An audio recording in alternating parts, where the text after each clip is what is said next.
Yo, what is good, YouTuber? Welcome back to another JC2K video. In today's video, we're going to be talking about the brand new fast break and cooking players coming out today in NBA 2K24 MyTEAM. Looking at each of these cards, talking about which ones are good, which ones are worth staying away from, and just previewing the last day of the COOKIN collection as a whole that's coming out tomorrow, as well as the fast break collection coming tomorrow for Clyde, Drexler, Draymond Green, and then obviously Diamond Steph Curry. So before we hop into the video, if you haven't already, make sure you hit that subscribe button. Help me push towards the 14,000 subscriber mark on the channel. I'm uploading every single day, like 6 to 7 to 8 videos a day.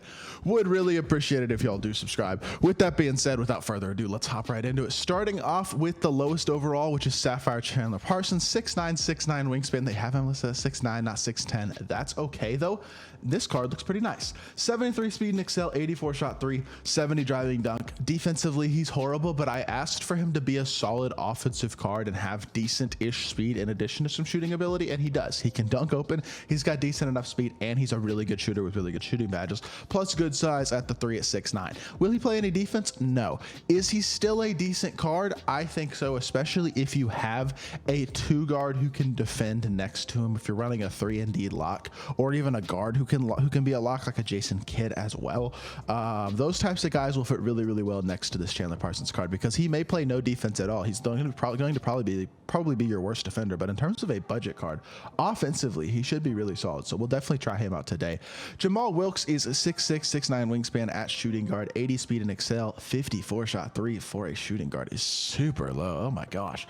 I didn't like Asar Thompson because he was a 54 shot 3 and he was 90 speed, 90 excel, and he was a 90 driving dunk as well. This Jamal Wilkes is a great perimeter defensive card, but outside of that, he doesn't do enough to justify a spot on people's teams. I understand 78 interior is good as well. Very, very versatile, good defensive card is what this Jamal Wilkes is. Unfortunately, 54 shot 3, that sucks. Again, these fast break cards have been bad, bro. Like, plain and simple, this has been a bad set. We will be getting one more fast break card tomorrow, and it may be an amethyst. It looks like be an 89 overall ruby would be my guess, because they went to the lowest overall of ruby, which means I think we'll be getting a higher overall ruby tomorrow. And then obviously you can lock in these 5 cards and get Draymond and Clyde Drexler as well.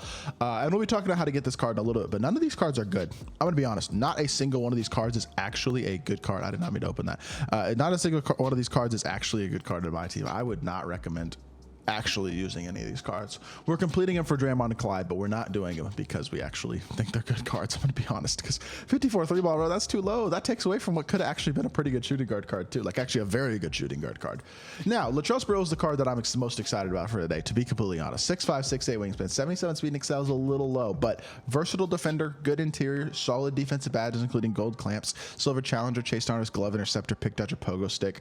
That's nice. Handles for days is on silver as well. He's got silver agent 3, silver catch and shoot, gold blinders, silver posterizer. He's nice and all well-rounded all the way around. 83 ball, 80 dunk. Wish he was a little faster. I was hoping like 82, 83 speed. 77 is a little low. This Fournier base, I honestly don't know how this base is this year. Last year it wasn't great, but it might have changed this year. So we'll see how that 48 jump shot is. Lillard dribble style will work for sure. Overall, I think he's going to be super athletic. He's going to be able to attack the rim pretty well. He's going to have decent speed. He's going to be a versatile defender. He's going to be a good card. I think he's going to be very, very solid at the shooting guard position. So this is a card that I'm looking forward to trying out today. It's a really nice all-around card. Kind of like Anthony Edwards, except a little bit worse, I think, is probably what Latrell Sprewell is. But pretty close. Maybe even better. Who knows? 7'1", 7'5" wingspan for Brook Lopez, but 25 speed. Damn. Had high hopes, man. 76 shot 3, 80 standing dunk, 88 interior, 88 block, 25 speed won't cut it. I needed 55 speed. 25 will not cut it. And I had hopes for this card, honestly. He's going to be a good interior card on both ends of the court still, and he's going to be able to hit a wide open 3, although his release is not very good. I don't like Brook Lopez's base or his upper very much. So I will say that. He'd be a good putt. He'd be a good pick and pop center with good interior ability on both ends if he wasn't 25 speed, but 25 speed is just atrociously low. I honestly don't even know how we're supposed to particularly use this because you're going to be a complete liability. It's like, you're going to run this card, you might as well just run Dirk, honestly, because he's faster than 25 speed. He's still super slow, but I don't know. Better stretch big, who's also incredibly slow. Brook Lopez, I like the interior ability. I mean, 88 interior and gold anchor with 88 block is really nice. The interior badges on both ends are good, but is he justifying a spot on people's lineups? Most people, not really. 25 speed is not going to do it. Gotta say, this has not been a drop of a ton of top tier cards. These COOKIN and fast break drops, especially fast break. The fast break cards are terrible, but the COOKIN cards, not a ton of great cards here, but we've gotten some good budget options. LaFonso Ellis, a great budget card, as well as Ray Allen, Jaden Ivey, Jordan Farmar, all decent budget cards. Steve Novak and Seth Curry are terrible. Chandler Parsons looks pretty good. Elton Brand, not very good. Marcus Camby, good budget center, but not amazing.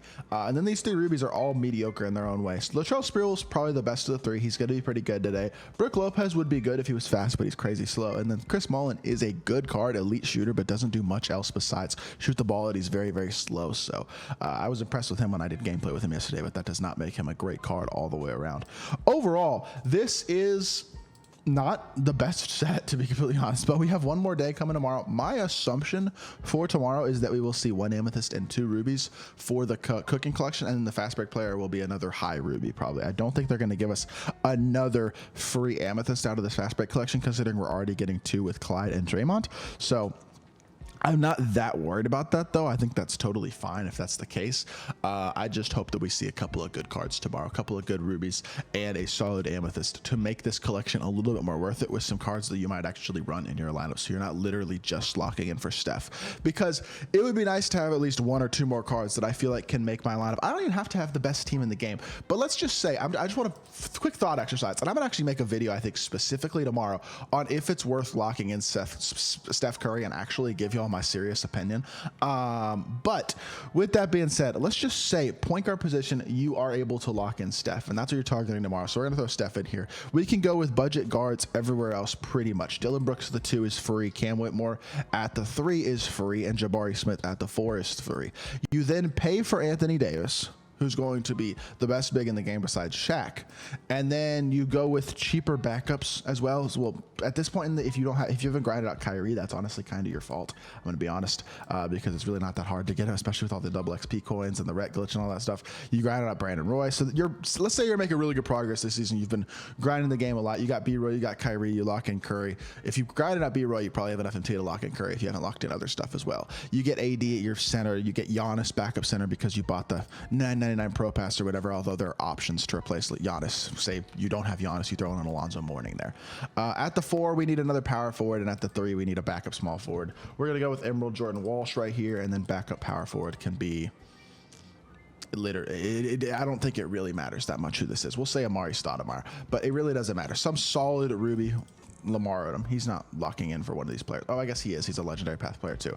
But it doesn't really matter. You can fill this with whoever you would like. But point being, Steph Curry plus this type of team is really, really good. He's the best point guard in the game. You get him next to the best center, a couple other free cards. He's going to be incredibly good and incredibly impact player, because almost certainly going to be the best point guard in the game when he comes out tomorrow. With that being said, is it worth it if nobody else in this set plays? That's kind of what I'm saying. And the answer is no, not really. Because does Latrell Sprewell play over Dylan Brooks? Maybe. That one's a maybe. Does anybody else in this set play over anybody else? I don't think so, to be completely honest. I guess LaFonso Ellis could potentially slot in as your backup power forward or backup small forward or something if you want to use a budget card in that area. Kind of like Jordan Walsh's, you could just put LaFonso Ellis right here because he's actually a really good budget card. But this type of team is great. My question really becomes with Steph, is he going to be worth locking in, though? And that's something we're going to have to talk about tomorrow. But also something that's important about the cooking cards that are in sets tomorrow, I think, because overall, right now, locking in the whole set for one card for most people is probably something I'm not going to really recommend. But if there's another couple of really good role players that you can lock in and use in your lineup in addition to completing the set tomorrow, that would be fire. Overall, though, I do think I've probably talked too much about this Steph set as a whole, though, so we'll make another video talking about that tomorrow, but I just wanted to go over these cards today. Brooke Lopez, too slow. Latrell Sprewell, really good all-around card. We'll see how good he truly is, though, based on his animations. And then Jamal Wilkes, not good because he can't shoot. Chandler Parsons, really good offensive budget card, but not good defensively. So that is going to do it for this video. Hope y'all did enjoy. If you did, make sure you hit that like button, leave a comment, and subscribe. I'll be back with more 2K content very, very soon, and I appreciate y'all. Peace.